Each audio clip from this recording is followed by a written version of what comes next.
Hi guys. Well, I thought I'd do a video. I kind of promised this video a while back, and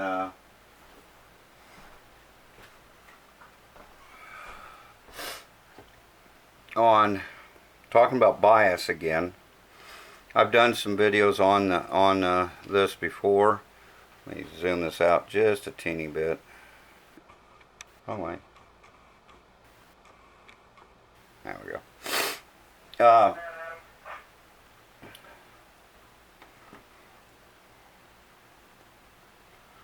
so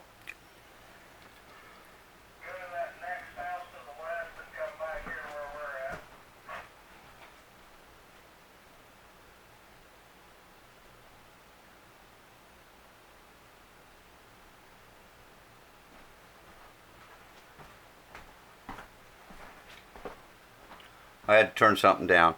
Anyway, so when I talked about biasing before, I did all back when I first started making videos quite a while back.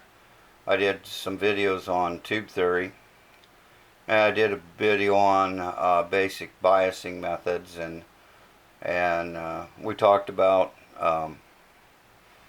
in one of the tube theory videos about bias, load lines, load resistors, and so on. So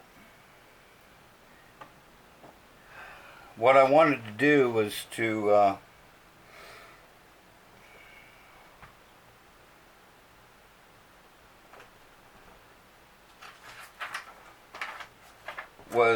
to talk about this. First of all, let me define some terms, or at least one particular thing. We're going to be talking about the zero signal bias point, or the bias of the tube. Now, when you bias a tube, what you're doing is actually you're looking at setting a certain voltage on the grid, usually negative. Most tubes run in the negative. You want the grid to be negative, but it's with no signal going through. This sets up the initial conditions for the tube to operate at. Sets up the initial amount of current that will be flowing through the tube, and plate voltage, and so on. So then when you put a signal through, the tube will operate correctly. Now this is going to be class A. Most amplifiers are class A. So I've got here for 6J5 average plate characteristics. Now this curve came right out of the tube manual. So a lot of the tubes in the tube manual will have these curves. Some don't, but a lot of them do. And along the bottom line here is plate voltage, and along this side is plate current. And then these little lines going through here represent different grid voltages. So they usually put E sub C. C is your grid bias voltage. So starting with 0 volts, -2, -4, -6, -8, -10, -12, 14, 16, 18, and so on. This is for a triode. 6J5 is a triode. Pentode tubes would actually come up with something like this and have a line that kind of lays flat instead of having them like this. Triodes are always of this nature. I have a point on here which is about right here. Hopefully you can see that. It's between -8 and -10. It's about -8.5. As best as I can get it close to that point, you know. There's not very many little lines on here to really kind of determine exactly, but they look pretty good right there. Now, where's that voltage come from? And that's what I'm going to show you. For any tube, and we'll put a piece of paper down here. For any tube in class A, where you get that point, and we'll call that point P. Let me go ahead and put that on there. Right there. So we'll call that point P. That's a zero signal bias point. Okay? This is the voltage that the grid will be set at when no signal's going through. Where you get that voltage from is from this little formula. 0.68 times EB. EB is plate voltage.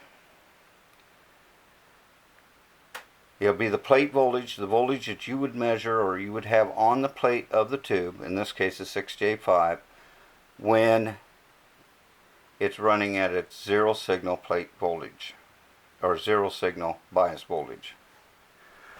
That divided by mu. Mu is amplification factor. Most of the tubes that you'll find in the tube manual has it listed. 6J5 mu is 20. So that tube has an amplification factor of 20. Now, the first few things you got to determine or decide on when you're wanting to set a tube up and bias it is this voltage here. Now, generally, we're a good working value to get the plate voltage from is out of the tube manual underneath what they call the typical operating conditions. So, meaning the tube manuals will always have information. I didn't bump that too much, sorry. We'll have information in them to talk about maximum voltages, and then they'll have typical operation. And if I can get this in here and you can see it, this is for a 6J5 here. These are our maximum voltages, and these are typical operating voltages. It just typical operation 6J5, 6J5-J, 6J5GT. So it gives us, 90 or 250 volts. In the case example that I'm going to do here, we're going to be running at 250 volts on our plate when we have no signal going in the tube. So if we actually work out the math here, we'll take 0.68 times 250 and divide by 20, and that gives us basically 8.5 volts, and it's on the grid, so we'll just make it negative because we want the grid should be negative. So that gives me this point here. Excuse me. So that works out, each one of these here from this point to this point is 40 volts, so this 240, 280, I figured about 260 in the center, so about right about here is 250 volts, which is right here. Now if we come up and look across, and it's not a very good scan, but it's 8, that's an 8 there, so I'll put that in there. And this is in milliamperes, so 8 milliamps will be going through the tube at zero signal at minus 8.5 grid volts, no signal going through, at 250 on the plate. Now that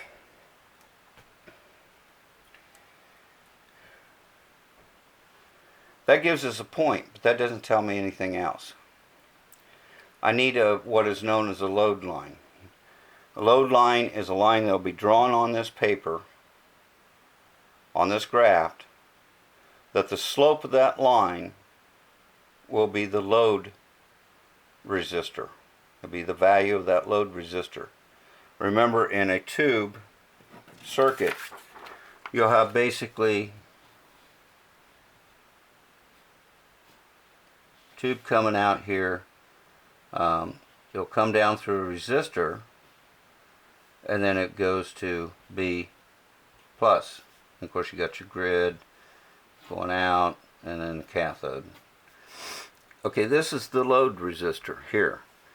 From this point we would feed on, through a capacitor to the next stage. But this is our load resistor here. You can RL or P for plate load, whichever name you want to call it. But we need that value. So how do we get that value from the graph? Well, I need to find an error point. It's going to be a straight line. To make a straight line, I need 2 points to make a line. Because otherwise that line could be this way, this way, this way. It could be any number of different angles. How do I get another point on here? Well, it's really actually pretty simple. We're going to have another point and we're going to call it X. And X really is the current and voltage that's on the plate at 0 grid bias. In other words, the grid is at 0. Well, this is EC equals 0. But now that is everywhere along in here. Where do I put it? Well, there's another little bit of tidbit of information I can give you. X will also be the ideal place for X. That point at 0 volts on the grid will equal 2 IO. IO, this is IO right here. It's at 8 milliamps. It's the current, plate current at 0 grid bias. If I double that, 2 times IO, double that, I get the current I need for point X. So 8 milliamps double is 16 milliamps. But there's no 0 here. Where's the nearest 0? Well, it's right here. So I come across until I hit my grid voltage being 0, and we call that X.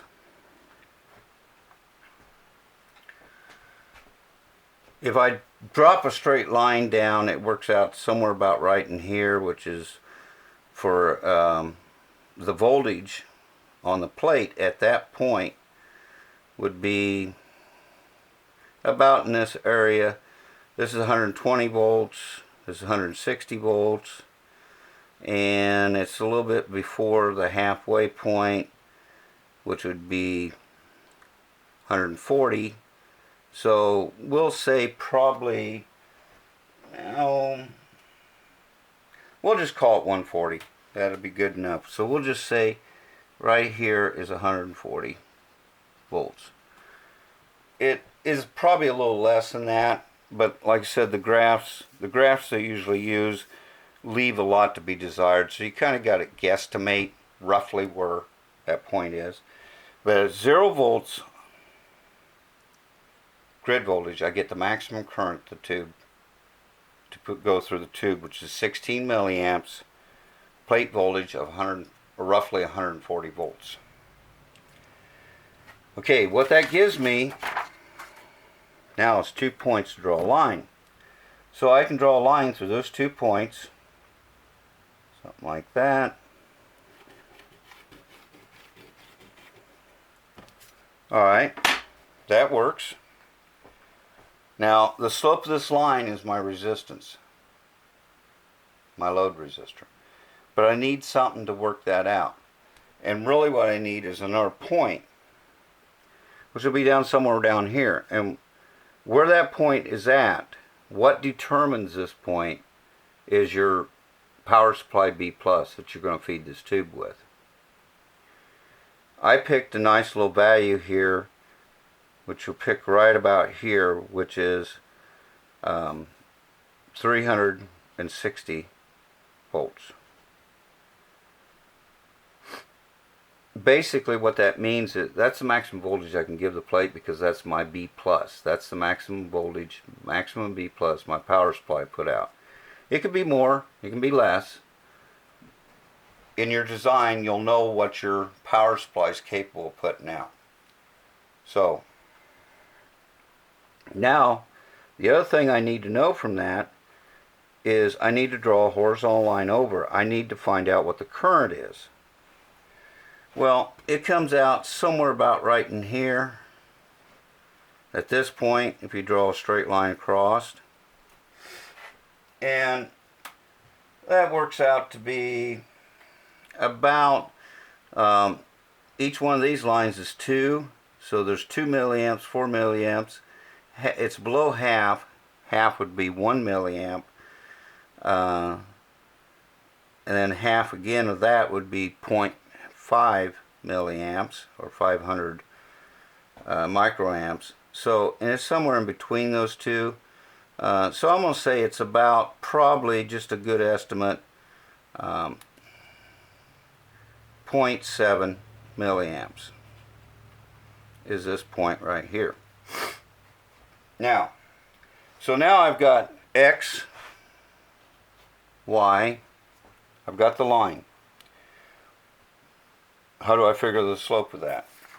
Well, the slope formula for that basically simply is this. What I'm going to use is, and we'll probably call this just the R sub L will equal my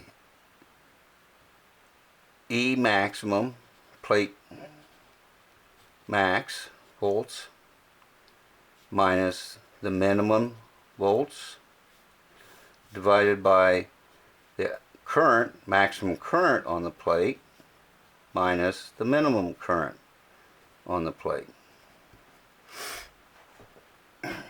So if I plug in those numbers from the graph,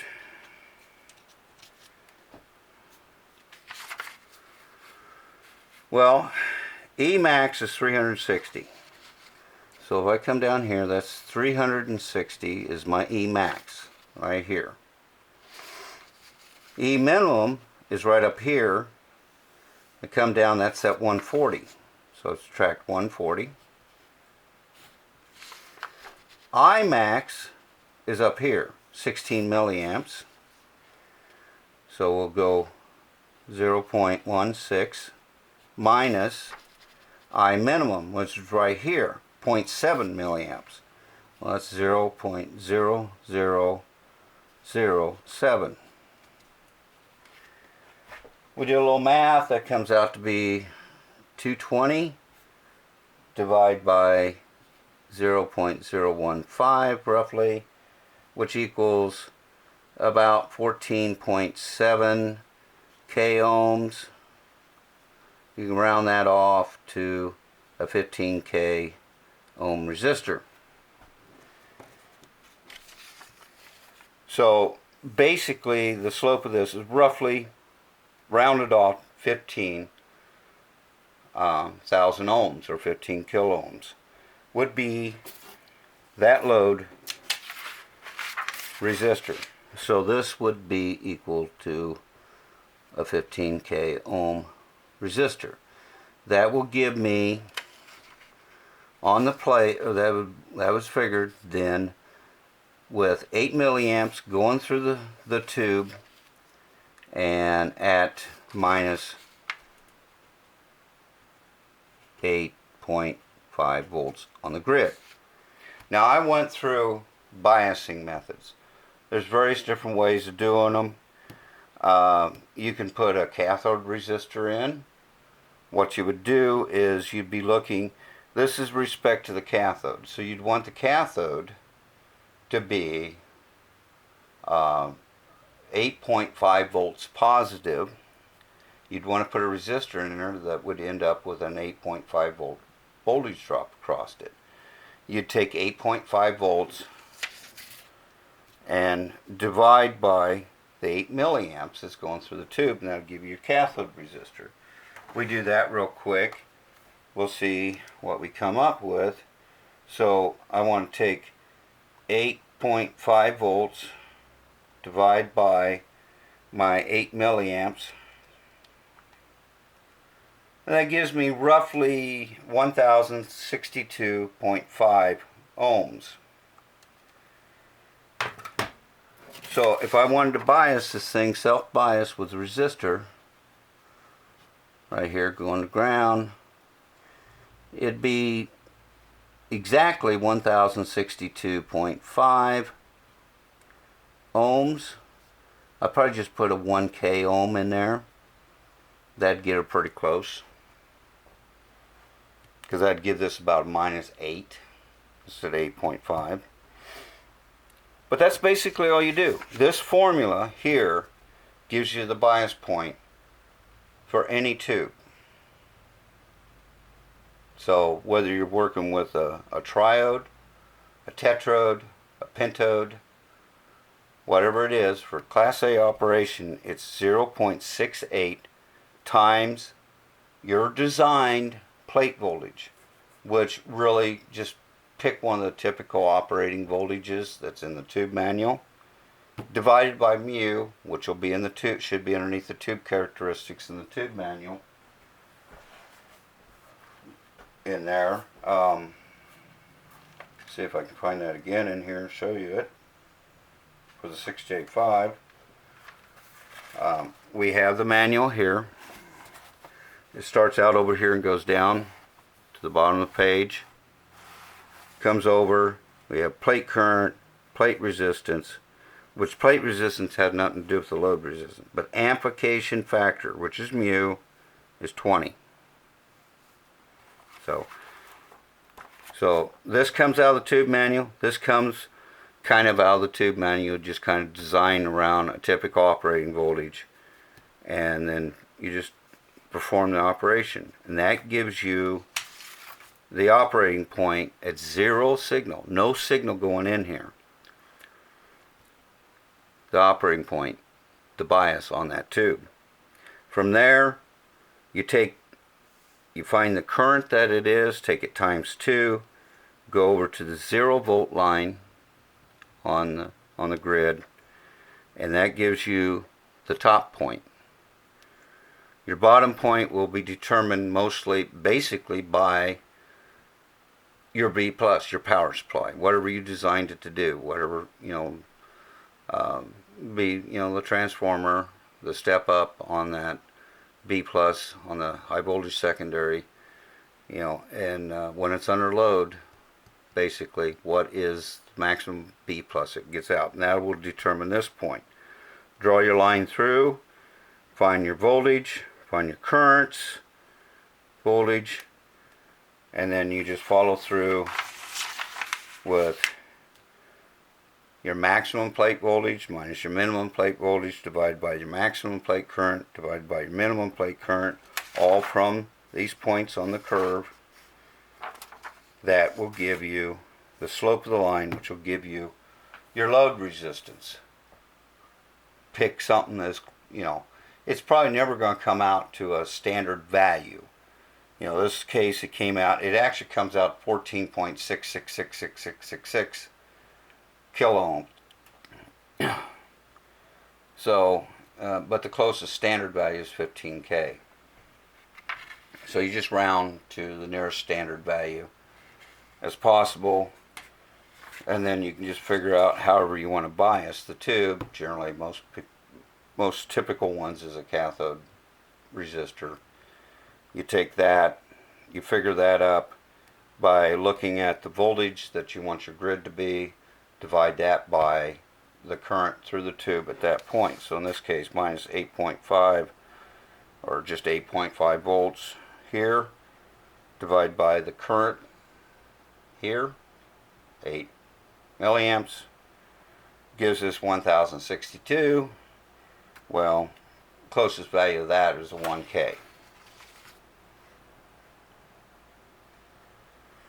So anyway, I hope I explained that well enough for you to understand it. That's all there is to it. There are some future videos that I'm going to be doing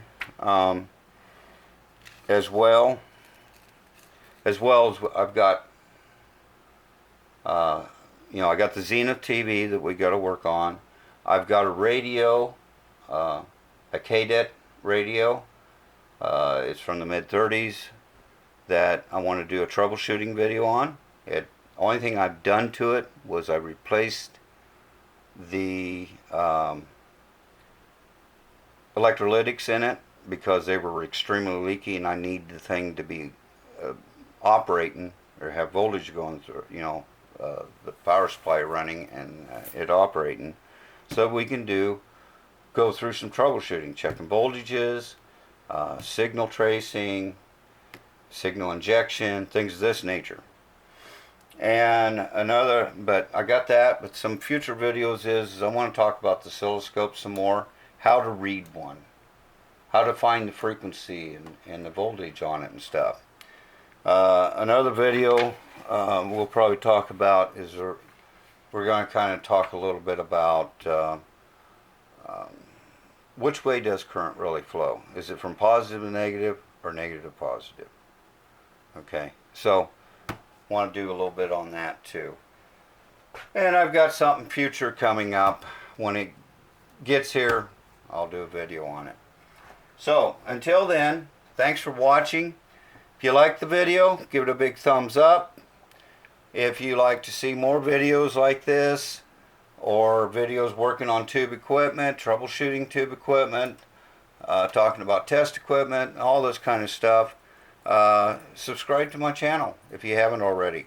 That way you'll know when it'll pop up, or should pop up as an email anyway, when my new videos come out, and you can keep ahead of the game on that. So thanks again for everything, for all your comments and everything.